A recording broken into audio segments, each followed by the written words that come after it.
"O my queen," said the royal sorcerer to Hatshepsut, "with this amulet, you and your descendants are endowed by the goddess Isis with the powers of the animals and the elements. You will soar as the falcon soars, run with the speed of gazelles, and command the elements of sky and earth."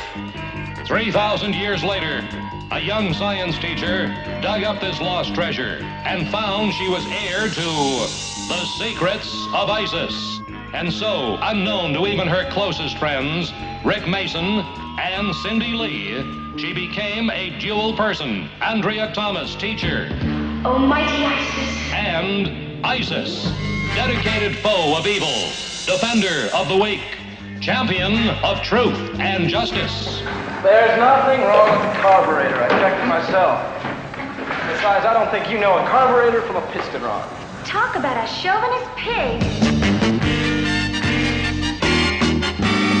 Welcome back, everyone, to an all-new episode of the Shazam ISIS podcast. It's your old mentor, John S. Drew here, and we're continuing that journey down the highways and byways of the land, celebrating those two iconic shows of the 1970s, Shazam and The Secrets of Isis.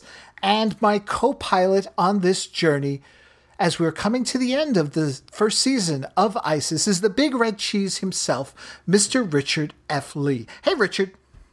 Hello, Dr. John Drew. How are you doing today? I'm doing well. And I'm looking forward to this episode because I've got a feeling it's going to be as much fun to talk as our last one, Funny Gal. It's going to be good, and it's going to be exciting. But before that, we have another comic book to talk about, don't we? We do. We've got the 7th of 8 issues of the Mighty Isis DC Comics run of their adaptation of the series, not of any of the stories in particular, but the series into comic book form. And we're coming to the end of the run, and it's getting darker and darker. It sure is. And what's notable about this issue and the last issue that we covered, there was only one story. There weren't 2 stories like there had been in prior issues. Right. Yeah.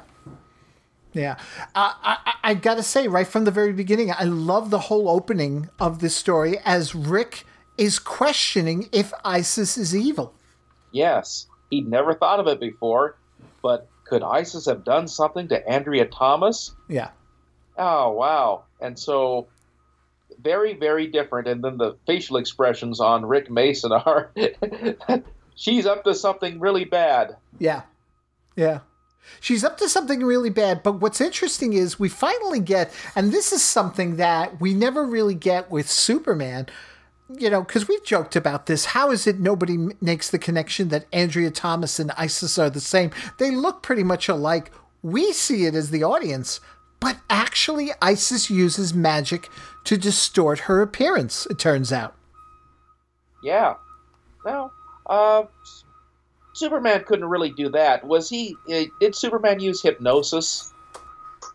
I don't know. It's a good question.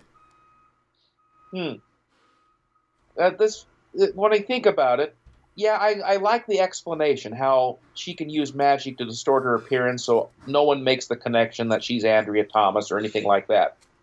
It brings me back, though, this pops into my head, too, the Old Adventures of Superman story.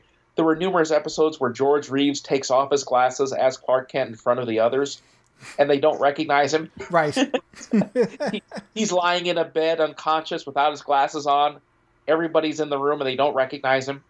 Oh. Yeah. Oh.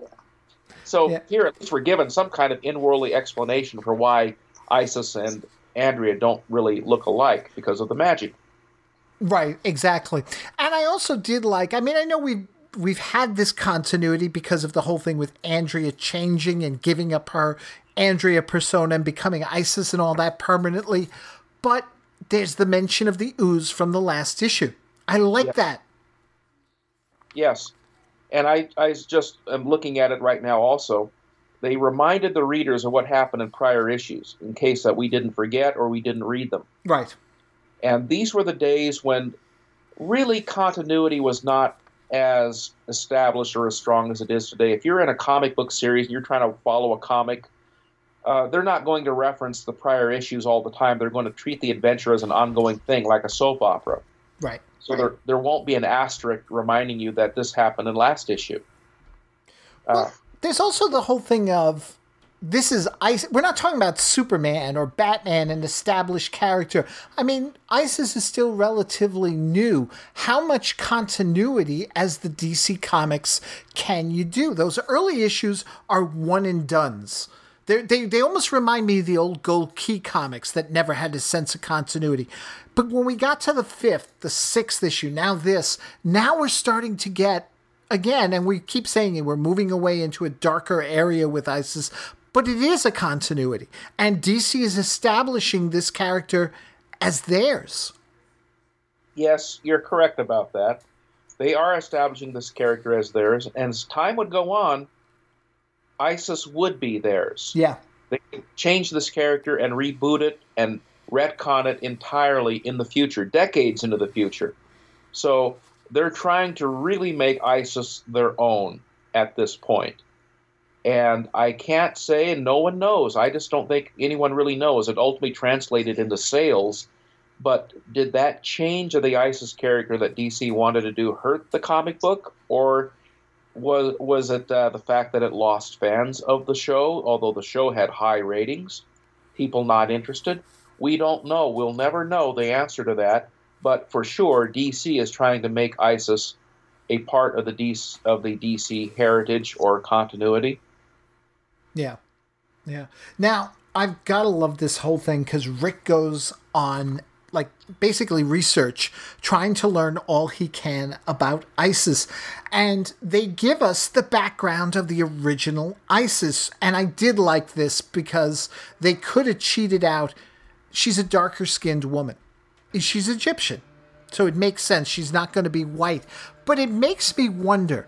We were talking about just a moment ago how ISIS is able to confuse everyone. Maybe ISIS actually is that dark-skinned woman. And none of us see her. We see her as ISIS on the TV show, but everybody else, they're actually seeing her as the dark-skinned woman. That could be true. That's not established in the comic, but that could be true. Who the true character of ISIS was from ancient Egypt 3,000 years ago. Yeah. But in the comic, Rick Mason has to do this research at the Big City Museum. Today, he would have used the internet, okay? I don't think he would not have gone to a museum. But coincidentally, at this Big City Museum, there's a ghost living underneath a glass casing of all the big city museums in the world. Yeah. It's not in London, not in New York. It happens to be somewhere, probably in Missouri, and this ghost is living in a glass casing. Oh. Yeah. Yeah. So he's doing his research. He learns about the true origins of the real ISIS 3,000 years ago. The true origins and her enemy, and yes. I don't know if I'm saying this, Sir Penotep? Pretty close approximate. I don't know Egyptology. Right. Know a little Hebrew and Greek, but not Egyptology. Right. He's the one that's captured there in the museum. He happens to be there in the museum. Right. Wow. What a coincidence. So Rick Mason is reading these. He's reading the scroll. Now, this scroll, would that be in a museum or would that be somewhere else? Because I don't think they keep documents that look like that in a regular big city museum. But he's reading a scroll and he's thinking to himself, it's a warning not to speak these forbidden words, but what harm can it do? Yeah. So he speaks these words. Is he able to read hieroglyphics? I don't know. But he's able to do them. He says them, and then he transforms into a villain. I said earlier on a prior episode of the podcast that as the comic book wore on, it became more and more like Doctor Strange. It was different. It was not mirroring the television series at this point anymore. Yeah. No, it wasn't. It wasn't. But it's interesting because I also noticed going through this, ISIS is using less and less magical chants. We're just seeing the triangles, the pyramids appear, and she alters reality or whatever with it. Now, we want to ask the writer of this comic. We're going to have a chance in the future, hopefully, to interview this writer. We want to ask, is this a shortcut to having not to come up with Chance?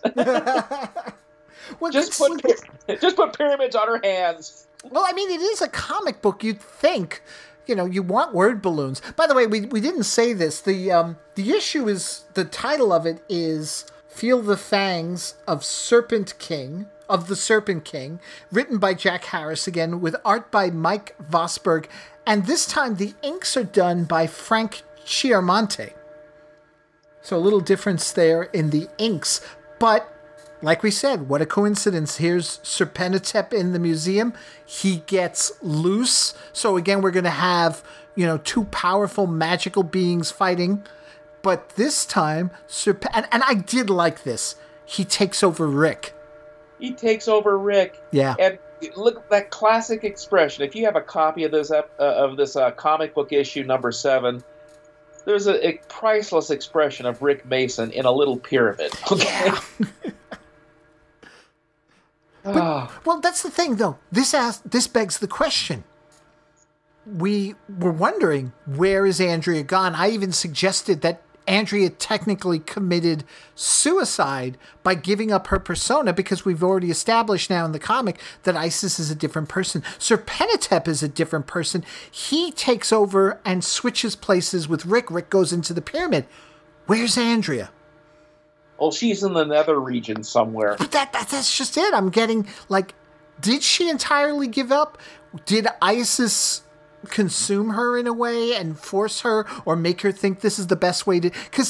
And this is what I'd love to ask Jack Harris when we get him on the phone here on the show to talk about, because what were they thinking with this? Because in essence, what you've done with Rick, although he's evil, you've made him into a male version of Isis. Yes. And that's interesting, because watching the TV show, he's the last person you would think would turn into a supervillain or turn into a superhero. He just isn't that kind of character. Here, they've turned Clark Kent into Superman, you could say. Yeah. Now, it's also interesting to note, I forgot to mention this in the last episode, we talked about how they were plans in the letters page. They mentioned that Captain Marvel was going to make an appearance. In that same letters page, they also said, because this was always something we've talked about when it comes to the TV series, they were going to define Isis's powers more specifically. And I wonder what those plans could have entailed. When they say define her powers more specifically as to what she can do, or where the ultimate powers came from. I don't know. Right. Yeah, that I'm not sure of. But it's interesting because she does have the usual comic book fight with Serpenitep, but the issue ends with her leading Rick away because she finds Rick, and he's not Rick. He's actually Serpenitep taking on Rick's form. Yes. And Rick is still trapped in the pyramid. The pyramid. Yeah. He's screaming, "Get me out of here!" Yeah. Now, at the last, in that frame, in that page that we're talking about, she's thinking to herself, "Now that I know just who I am and who I was, maybe there's time in my life for my identity of Andrea Thomas once again, and room for Rick." So, is Andrea Thomas still residing in the soul of Isis, where she's really not in the nether regions? It's like an alternate personality, almost like a Banner and the Hulk. That's an interesting idea, too. But for that matter, because we never, I don't know, maybe I missed it, maybe it went over my head. I never got that idea that Andrea was interested in Rick. Yeah, Rick comes right out, especially when confronted by Cindy in an earlier issue, that he loves Andrea. That's why he's going to all these lengths to find her. But now she reveals she has feelings for him. Is this the first time we see this? I think so. Yeah. I think it is. Yeah. Now, you brought up the letter page, Isis Scribes. Now, this is wonderful stuff. I don't know if comic books still do this anymore, because I tend to read things online nowadays instead of print. But in the old days, when we actually went and bought old comic books where you could not do blogging or internet feedback, you wrote in your thoughts to the editor, and they would print them. And if you were lucky, out of the thousands of letters they would get, and they printed yours, you felt privileged. There is a scathing letter to Denny O'Neil on this ISIS Scribes page, where this person who's writing in, this fan of the comic, says, "The personality of Isis seems totally beyond the grasp of author Jack C. Harris. Come to think of it, her personality is apparently beyond the grasp of everybody." Series included. Wow. He even puts down the TV series that they don't know what they're doing. I don't quite get what he's getting at here, but it's a well-written letter. Yeah. And I'm wondering if we get a chance to speak with Mr. Harris soon, if he has any thoughts about the feedback from the fans. This was pretty negative, and I think that my suspicions are, John, they had a lot of negative feedback on the ISIS comic. Oh, yeah, I can imagine they did. Yeah. But, this is the thing. It's DC Comics. They're trying to establish... And again, we talked about this in the last episode. The irony that they didn't go this way, other than mimicking elements of Shazam. They didn't do anything else, really, to change the character or make him fit in more with the DC universe. This, whether we like it or not, this works for DC. It was an interesting thing. You just sort of have to accept the fact that we're not talking about ISIS, the TV show, anymore. We're just talking about the character ISIS. Right, yeah. Right. Now, their plans at the time issue 7 was released was full-length stories will be the mainstay for the foreseeable future, and we'll be delving more into Rick's feelings for Andrea, so stick around. Yeah. Now, this is the darkest issue yet, in my opinion, as I've gone through it. A child turns into a snake creature. Yeah. And it takes Andrea's or Isis's powers as using a chant to turn her back into a child again. Right. That is really weird stuff, and that can be done easily today in live action because of CGI and special effects technology. But man, this issue was dark.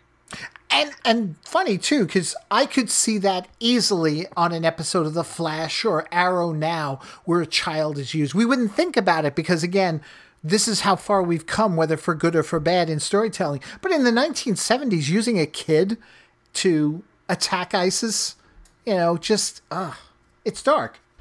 Yeah, very dark. Yeah. So on the bright side of things. On the bright side. But on the bright side, I'll tell you, I'm finding this whole thing interesting.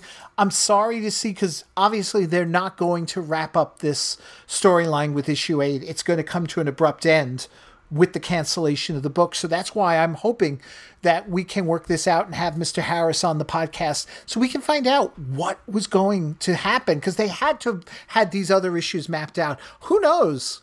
Was any of the artwork done? Was any of the scripts already written? What was the plan? Exactly. Yeah. Exactly. We will wrap this up with the next issue, no doubt about it. Right. But we've come to the unresolved plot line in issue 7. Rick Mason is in a pyramid. Yeah.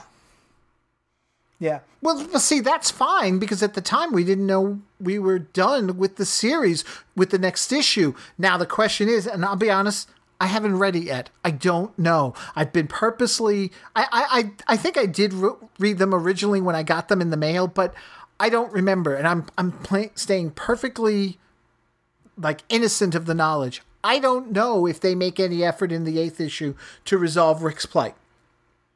Okay, then I'll have to save it for you and you have to figure it out yourself. Because it's interesting, because as we find out at the end of the story for the next issue blurb, they don't know yet it's the final issue, but Andrea Thomas returns to school. So we're going back to that setting, so one would assume Cindy's going to be there, only to meet a mysterious foreign exchange student with startling powers. Yes, you're right. Yeah. Again, I don't know why. Don't remember it. And that's good. I'm looking forward to reading it and talking about it on the next episode. And just as a reminder, folks, don't forget, we are giving away an issue of the Mighty Isis comic book, issue number 6 that we talked about on the last episode. Head on over to Facebook, like the page. Head on over to Twitter, like Twitter. And if you don't use either of those, drop us a line at Drop us a line at ShazamIsisPodcast@gmail.com. Let us know you're listening to the show and you're interested in entering the contest. Everybody who's already liking us on Facebook, on Twitter, you're in the contest, so don't worry about it. It's open to everyone. And you've got until September 30th, you've got... I was about to say 1975. Wow. Yeah. Whoa, that's really off. Yeah. Wow. Only 42 years ago. You're too late. Get into your time machine and enter the contest, and then wait for Facebook. So you've got until September 30th, 2017 to enter this contest, and then we'll be, telling you who the winner is in our next episode. So let's talk about the TV show. What have we got here this time around, Richard? Well, this episode is called Girl Driver, and it aired on November 29th, 1975. Yeah. And it was written by David Wise and Kathleen Barnes, directed by Arnold Lavin, whom we've seen a number of times before. Yes. So, shooting began for this episode back on August 25th, 1975. That's relatively fast turnaround time. Yep. Joanna Pang was invited to be at the Grand Marshal of Medford, Oregon's Pear Blossom Festival on April 9th through 11th, 1976, just some months later. Now, she appeared in her blue overalls as Cindy Lee, rode in the parade, made special appearances throughout the town, and signed autographs. And today she keeps a wooden bowl made for her at the event in her kitchen. Now, that's some trivia we want to throw out there for our fans of the podcast. She had done appearances as the Cindy Lee character. I hadn't known that. I heard about the wooden bowl she kept from the parade, but I didn't realize that she was being asked to appear in character. That's interesting. Now, we've got a guest cast of Susan Lawrence as Freddie Charleston. I think it's Charles. Again, we said this in the last... It's like, why are you making these last names so difficult? But she plays Freddie, our gal driver. Now, I remember her more from her appearances on the TV show Dr. Shrinker. Dr. Shrinker, he's a madman with an evil mind. Dr. Shrinker, he's as crazy as you'll ever find. Crashed upon the doctor's aisle. 3 kids are shrunk in 5 days away. Will they always be so small? Will they be lucky and get away? Dr. Shrinker, he's a madman with an evil mind. Dr. Shrinker, he's as crazy as you'll ever find. Dr. Shrinker. One of the Kroft Superstar shows. I love that show. Did you ever watch Dr. Shrinker? I saw the introduction. I avoided the show as best I possibly could.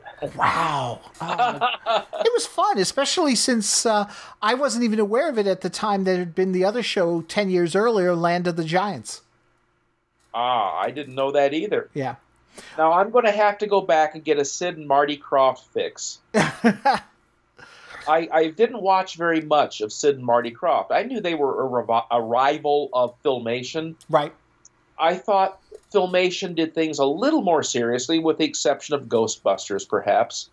But Sid and Marty Kroft were a little too goofy for me. And I liked funny things. I like goofy things. Sigmund and the Sea Monsters, as an example. Dr. Shrinker was another one. Those are big hits with kids. I never got into those. Oh, I just liked Filmation. I don't know what it was. It's like Marvel versus DC. Filmation versus Sid and Marty Kroft, okay?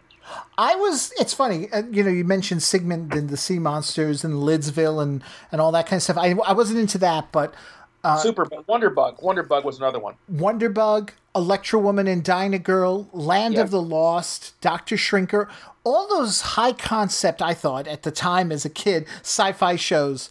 Even Lost Saucer, I liked.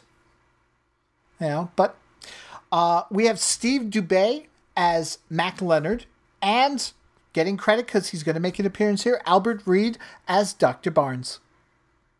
Finally, another appearance by Dr. Barnes. Yep.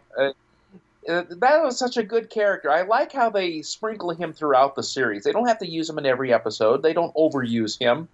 But they make effective use of the Dr. Barnes character. Mm-hmm.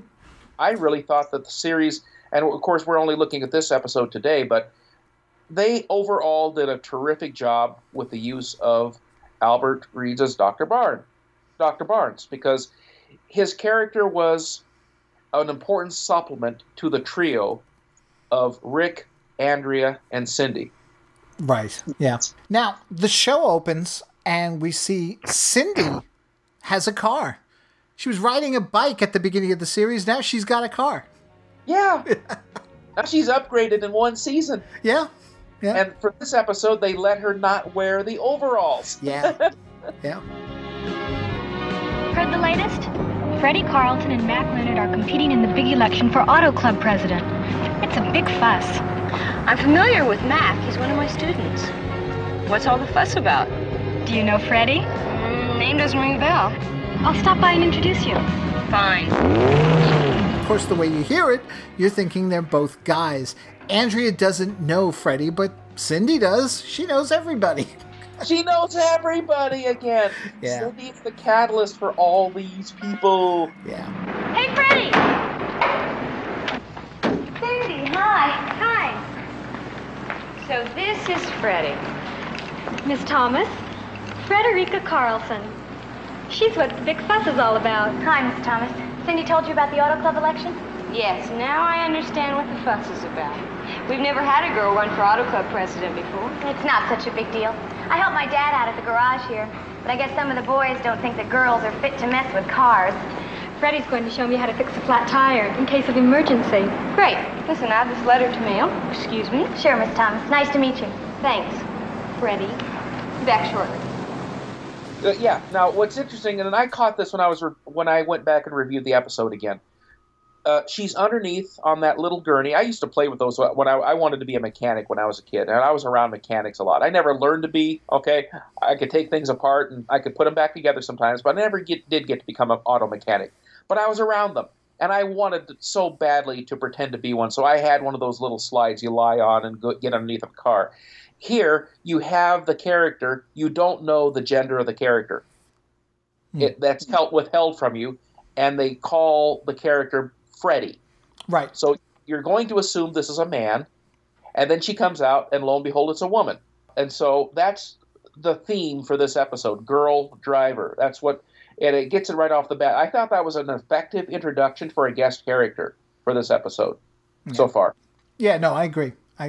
And she helps at her father's garage. He's a mechanic, and she's a chip off the old block there. Chip off the old block. Ouch. Literally this time. Yeah. Quite literally. So while Andrea goes off to mail a letter, Mack shows up at the garage, and he's a guy on his bike. Now, he comes to get his dad's station wagon. Now, he has a problem with Freddie working on his dad's car. Now, she says the carburetor needed an adjustment. He denies it. He says that she doesn't know a carburetor from a piston rod. Talk about a chauvinist pig. That's me. Oink, oink. Very funny.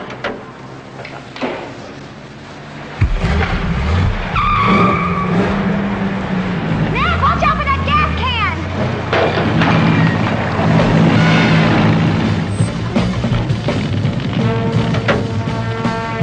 Oh, no! Cindy, call the fire department. I'll try and move these gas drums. Watch out. If those drums ignite, this whole place will go up. Mighty Isis.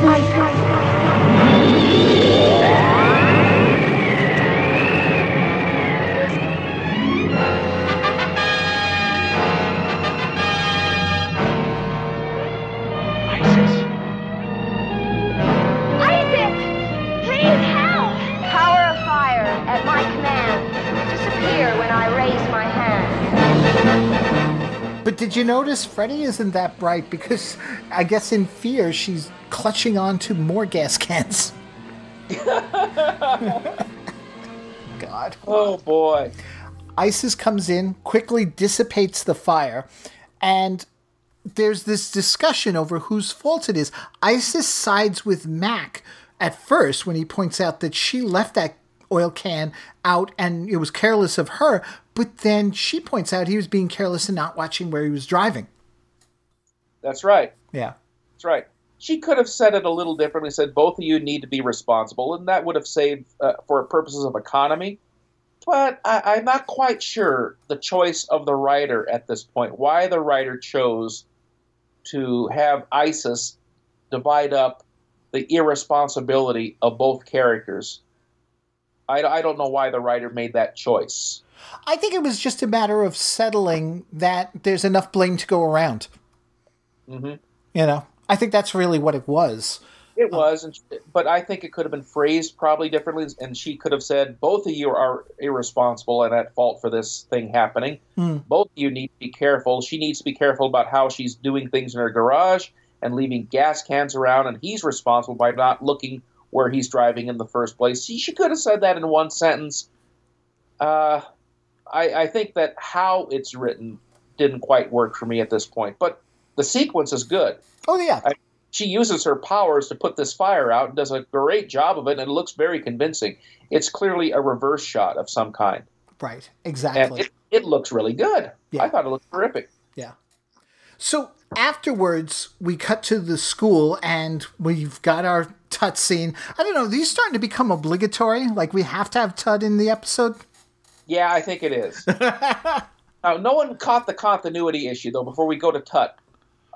Freddie's face is clean all of a sudden. She had grease on there before. Now her face is nice and clean. Yeah. I guess in the distress of the fire getting started, she had to clean her face off first. Oh, well. Yeah.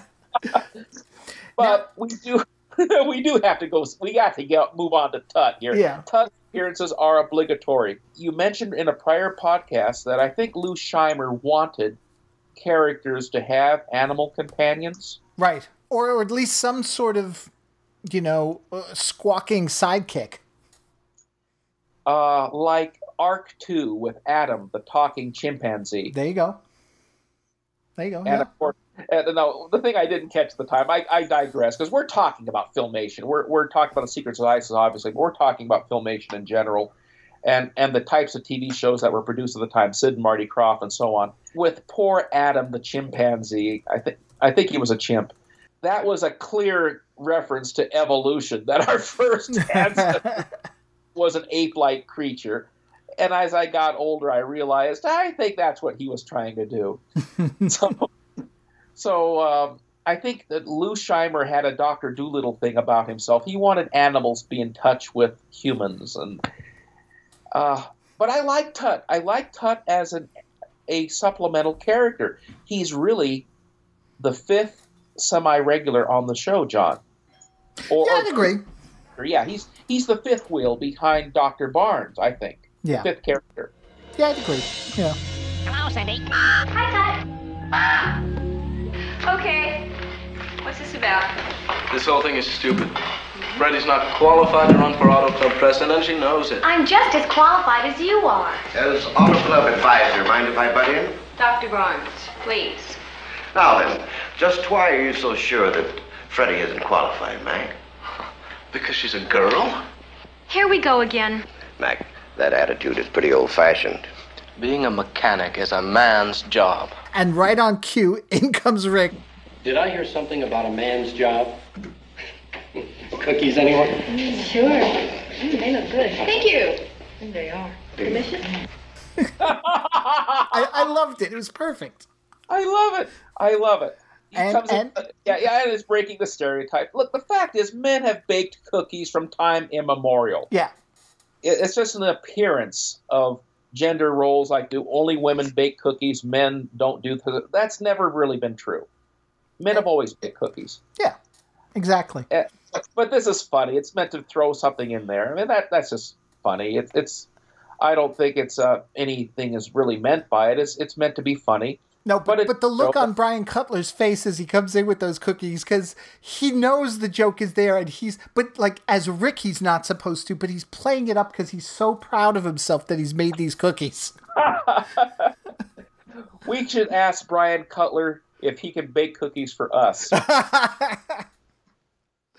Brian Cutler, if you're listening, I like chocolate chip and oatmeal. Same here. And you can't make him fast enough. And Brian's a fan. I think Brian's a fan of our podcast, isn't he? I would hope so. He's been a guest on this show before, and if there's time permits, we want Brian back. I mean, come on. You can't have a better host. That's true. And besides, we want free cookies too, right? That's right.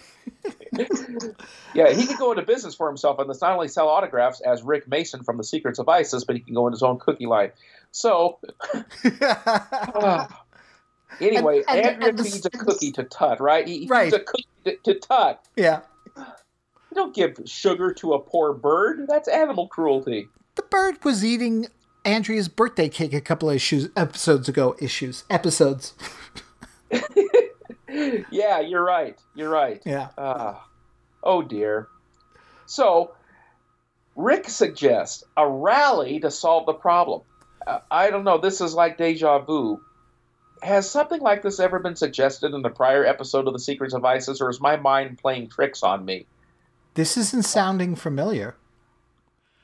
It doesn't sound familiar to you? Are you talking about like in the way of having some sort of competition to work it out? Yes.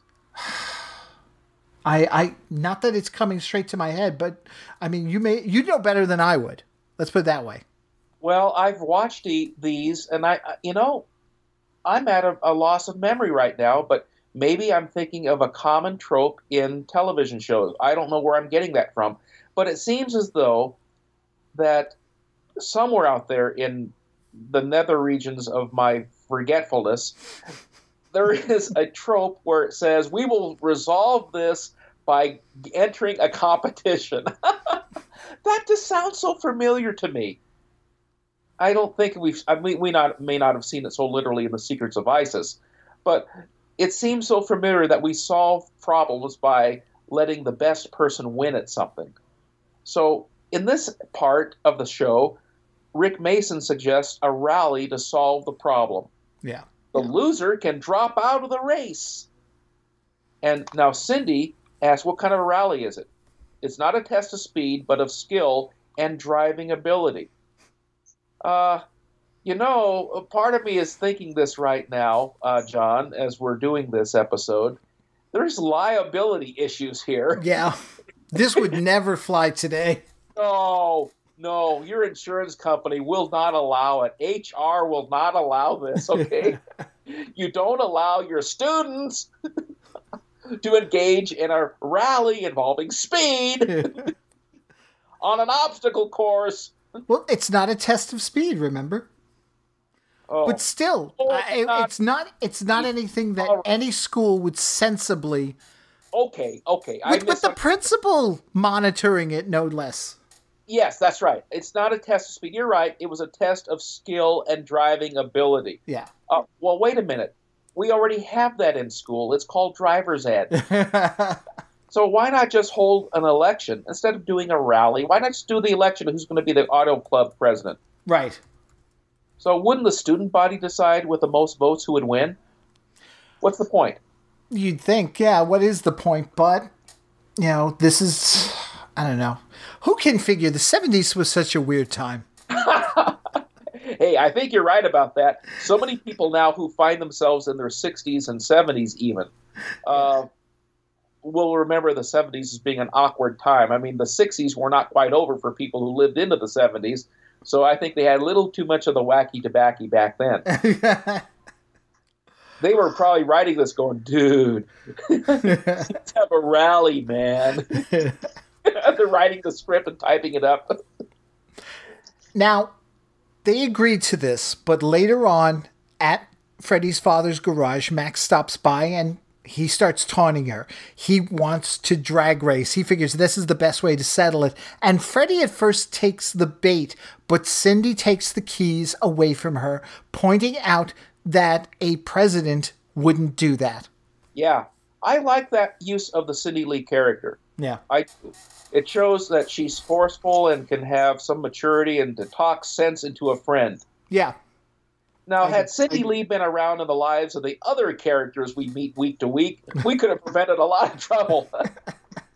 She could have said to Carrie Anson in the last episode, Funny Gal, sensible people who run for student body president don't go stealing the teacher's vote. Right.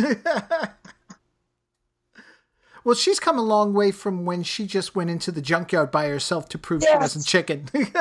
Yes. Going back to the first episode of the Secrets of Isis, she comes on wearing a little girl shirt, sneaking into a junkyard on a dare. Yeah. But here, she's all grown up in only one season a few episodes ago. Oh, man. Well, Act 2 opens, and like I said, Dr. Barnes is going to help with the rally. And if you notice, they're all wearing new outfits of our main characters except Cindy Lee. Well, yeah, but Cindy has a variation of the outfit she's worn before. It's a variation. It's not identical. No, but it's similar enough. Yes. She has gone back to wearing overalls, but not the same ones. She's showing off her gams in this episode. Yeah. So is Andrea. She's showing off her gams, too. I mean, yeah. I'm going to put this on pause, and I'm going to make a big poster of it and say, okay, ladies, you got to autograph this. Okay. Yeah. But they're wearing different outfits for this episode. And Freddie, she looks like she works out. She does. She's got some guns. Yeah, she looks like she's in great shape. She works out and spends time in the gym. My goodness. So they're getting ready to do this rally. And what does Dr. Barnes say? You'll have the first checkpoint, Andrea. Then Rick, Cindy, and I will be at the finish line. That means Mack starts first and then Freddie. Right. 5 minutes apart. Let's synchronize our watches. In 5 seconds, it'll be 5 minutes after the hour. Mark. Okay. Now remember, this is not a race. It's a test for accuracy of being able to pass your checkpoints at the right time. Freddie, Mack, into your cars. Good luck. And remember, rallying tests your skill at following maps and in safe driving. Nobody wins points for racing. Well, that's it then. May the best best person win. On your mark, get set, go!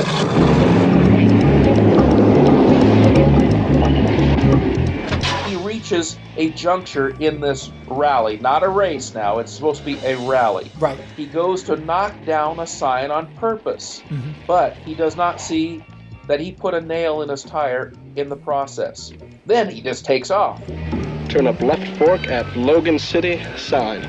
Now, Freddie reaches the juncture without the help of the sign.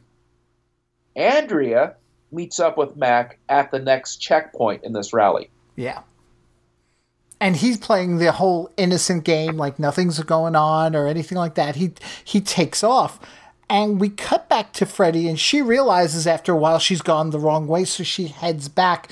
When she later pulls up to Andrea, she's now 7 minutes out in terms of timing. While speed isn't important, your time still is.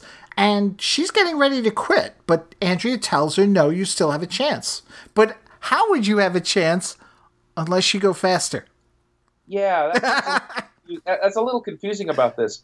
Yeah. It's not a speed race, but you have to get at a certain point within a certain period of time. Right. Yeah, it would be tempting for me to speed. Exactly. Yeah. But now Andrea decides to investigate because there is something odd about this. She knows Freddie, I guess, well enough now based on everything Cindy's told her to know she's a good enough driver, and 7 minutes behind doesn't make sense. Just doesn't sound right. That sign was there when Rick and I drove by.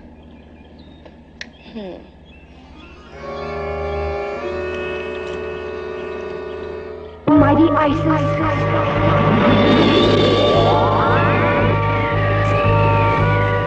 And with her amulet. Again, we're seeing more of the amulet also in this later part of the season being used. She sees Mack knocking down the sign, so she decides to teach him a lesson. Yeah. I think Mack needs a little lesson in cooperation and fair play. Oh, zephyr winds which blow on high, lift me now so I can fly. Isis then flies off, and she uses her power with a chant to block the road with a fallen telephone pole. Oh, Mother Earth, assist me now to block that road across your brow.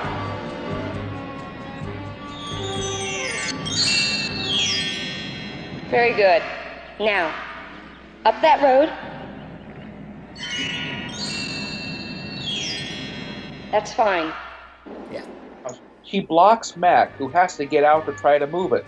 Freddie meets up with Mack at the same location. Along comes Andrea in her car, and Freddie has changed to move the telephone pole, but assumed that Mack doesn't want help doing so. Right. Nothing like a mutual problem to bring two people together.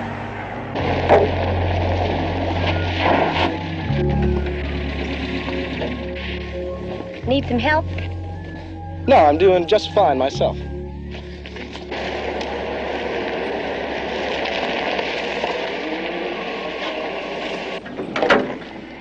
Hi, Miss Thomas. Hello, Miss Thomas. Hello, you two. Looks like you have a problem. Yeah, you can say that again. I've got some chains, but I don't think Mack wants any help from a girl. That's too bad. If you two can't cooperate, then that's it for the rally. You'll both lose. That's not fair. There's nothing I can do except tell Mr. Mason and Dr. Barnes. They are forced to cooperate. He admits to knocking down the sign. Yeah. He admits to knocking down the sign at that point to her and causing all the problem, which was interesting. It's like, I guess because of the fact that they're coming together and working. But did you get the feeling as they were talking to each other, as they're after they finished, they didn't show the scene of them moving the tree, but she's putting the chains back, that they're kind of flirting with each other? No, I think it bypassed me, but then again, a lot of things bypassed me in the 70s. Look, I thought Captain Marvel and Isis were flirting with each other, okay? So if Mack and Freddie were flirting with each other, it just missed me. But upon further views, I'm sure I'll come around to getting that. But it was lost on me the first time. Right. So now, after getting this pole out of the way, they each go on their way. Now, meanwhile, Mack is still unaware of the nail that's in his tire. Yeah. And he's driving via a process shot. Yeah. Blue screen Mack. Blue screen Mack. Now, blue screen is used all the time. We never made a big issue too much because you have to use blue screen to do certain special effects, especially back then. And it's still used today, blue screen or green screen, whichever. Now, as he's driving via a process shot, Freddie makes it to Dr. Barnes' checkpoint. Right. Well, how did I do? I'd say you did quite well, Freddie. As soon as Mack arrives, we'll add up the score. And as she makes, the final checkpoint, Andrea sees Mack approaching, but that's when his tire blows from the nail in it and he loses control. So Andrea again changes to Isis. And it's interesting this time, we don't get the transformation. She just says, "Almighty Isis," and we cut. Almighty Isis. We get more blue screen as Isis lands on the hood of the car and lightens the car to land below safely. But we lose the blue screen at the very end because the car is being lowered by a forklift. Wind that carries me afar, now be a cushion for this car. Another staple of, the Shazam series. Oh, yeah. They use forklifts to try to raise vehicles. I mean, that was terrific. So we're seeing all this stuff go on, but we lose the transformation probably because it took up a lot of time to do that. That's just a guess. Right. That we needed to tell the story. They could cut to the chase. We never really saw that in Shazam, except one time. One time we did see it. Right. But what I caught was how Isis is standing there with this goofy expression with a slight smile on her face as she's standing on the hood of Mack's car as it's being lowered. And then she gracefully leans over with her hand on top of the windshield. And then we switch to the forklift scene as the car floats gently to the ground. Isis, thank you. Thank you very much. This caused your blowout. Oh, it must have been that sign. Well, you're going to have a lot to tell your friends when they get here.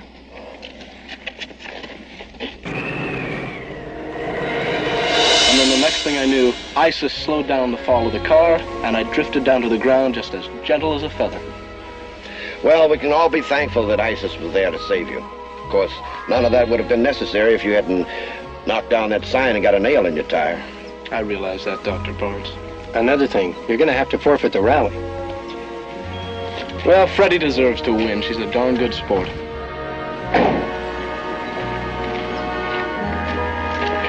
Mack, I'm a little surprised and pleased to hear you say that. Freddie's also a darn good driver. Well, then, what about her running for Auto Club president? About her running for president? Well, she's got my vote.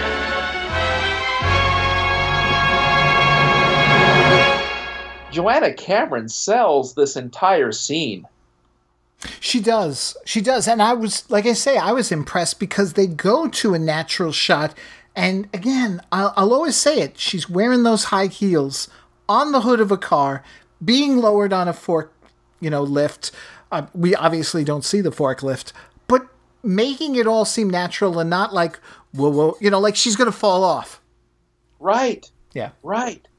And she did that here, and I think she does things like that very similar in other episodes. She has the look of competence as a facial expression. She knows the character she's playing, and she plays it really well. And then as they land on the ground safely, she has the nail that had punctured his tire. She hands it to him and then playfully runs off. She's done that before. By not even sticking around. Even Captain Marvel didn't do that. She goes, "Here you go. Bye-bye." Bye-bye. So, okay, let's take a look here at the stunts. I think we've gone over them pretty well here. I mean, basically, it's the whole thing with her, landing on the roof there and then going, whether it's the green screen or then afterwards, even more effectively, standing on the hood of a car as it's being lowered by a forklift. Yeah, I thought so too. Yeah. So, the stunts, jumping on a hood, yeah, excellent. I thought that was well done. Yeah. It was good. Now, fashion statements. Check out Dr. Barnes' blue jeans jumpsuit there he's got on. Yeah, they decide to give these people new outfits for this episode, and what do they stick Dr. Barnes with? Yeah, that's pretty, I guess, tacky, but it was suitable for the time. That type of leisure outfit was commonly worn in the 1970s. My uncle wore outfits like that. That was common back then. I know. But it's just, oh, God. It's funny. It's funny. Yeah. Don't forget the other outfits that Cindy Lee wore. Right. That a modification of her blue jean, the denim overalls that she would wear in other episodes. Yeah. And, of course, Andrea's outfit. Yes. So the characters did wear different clothes for a change. Yeah. We will return to ISIS after these messages.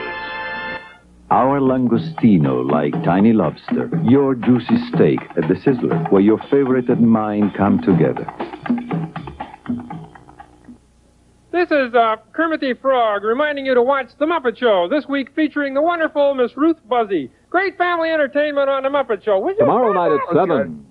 Ever wonder what happened to the heroes of the old Western movies? Find out where they are now on Here and Now. Tomorrow night at 7:30 on Channel 2. And now, back to ISIS. In today's story, Mack learned that Freddie can drive just as well as he can, even though she is a girl. Not too many years ago, there were a lot of jobs that people thought were just for men.